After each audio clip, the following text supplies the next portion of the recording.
नमस्कार आदाब। मैं हूं मोहम्मद इमरान और आप देख रहे हैं जय हिंद जनाब। देश में इस वक्त क्या चल रहा है और आपको क्या दिखाया जा रहा है, इसके बीच का जो फासला है, आज उसी फासले को बेनकाब करने का वक्त आ चुका है। एक तरफ जनता की आवाज उठाने वाली कॉकरोच जनता पार्टी लगातार देश भर में अपना दायरा बढ़ाती जा रही है, तो दूसरी तरफ हमारे देश का मुख्य धारा का मीडिया, जिसे जनता अब प्यार से गोदी मीडिया कहने लगी है, वो सच पर पर्दा डालने में मसरूफ है। इसीलिए सच को तोड़ मड़ोड़ कर दिखाया जा रहा है। पुणे से लेकर नवाबों के शहर लखनऊ तक सीजेपी ने युवाओं से देश के हालातों पर प्रदर्शन में शामिल होने का आह्वान किया था। गोदी मीडिया के टीवी स्टूडियोज में बैठकर बड़े बड़े एंकर चिल्ला रहे थे, अरे कोई असर नहीं है, मैदान खाली पड़े हैं, भीड़ नहीं आई है। लेकिन हकीकत इसके बिल्कुल उलट है। मेरे भाइयों और बहनों, पुणे और लखनऊ की सड़कों पर युवाओं का सैलाब उमड़ा। उसने सत्ता के गलियारों में हलचल पैदा कर दी। बात यही नहीं रुकी। दिल्ली के ऐतिहासिक जंतर मंतर पर भी तथाकथित पत्रकारों ने कैमरे घुमा घुमा कर कहना शुरू कर दिया कि जंतर मंतर खाली पड़ा है, कोई नहीं पहुंचा। लेकिन झूठ के पैर नहीं होते।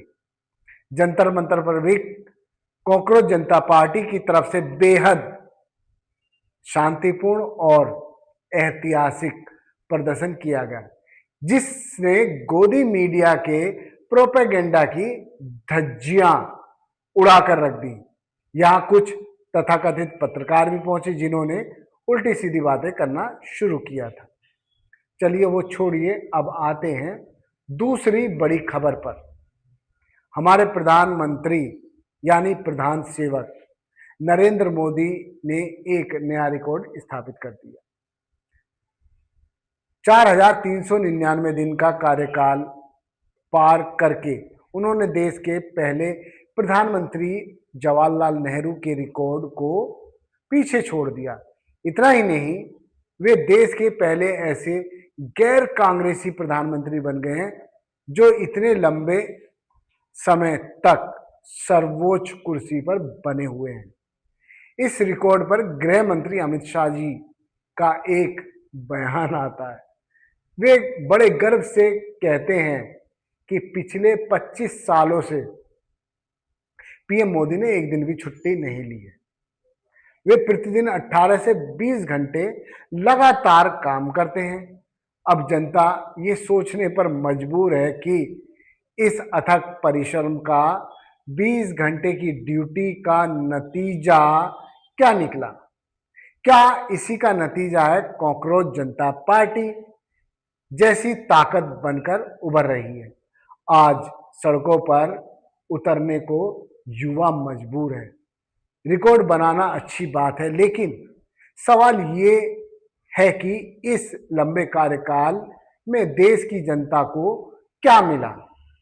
जब देश का युवा, देश का किसान और देश का आम नागरिक आज अपनी बुनियादी जरूरतों के लिए संघर्ष कर रहा है, तो इन रिकॉर्ड्स के क्या मायने रह जाते हैं।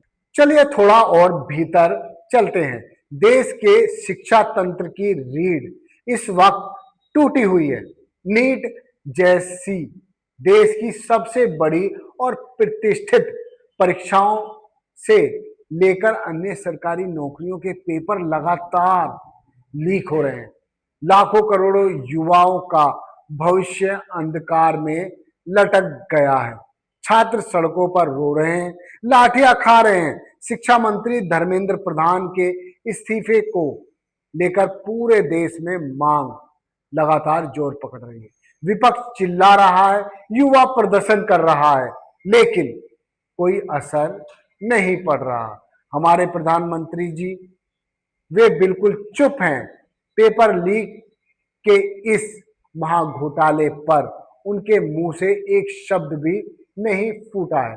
जो प्रधानमंत्री बच्चों को परीक्षा से पहले परीक्षा पर चर्चा का ज्ञान देते हैं, वे आज परीक्षा के इस सबसे बड़े संकट पर पूरी तरह मौन धारण किए हुए हैं।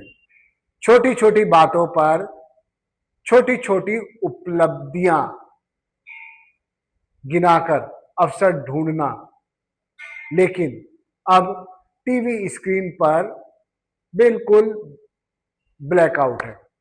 प्रधानमंत्री की मन की बात हमेशा सुनी होगी, लेकिन इस मन की बात में प्रधानमंत्री चुप है। यह चुप्पी देश के युवाओं के घावों पर नमक छिड़कने का काम कर रही है। बात सिर्फ शिक्षा या पेपर लीक तक सीमित नहीं है। आइए आपकी जेब की बात भी करते हैं। देश में महंगाई इस कदर बढ़ चुकी है कि आम आदमी की थाली से दाल सब्जी गायब होती जा रही है।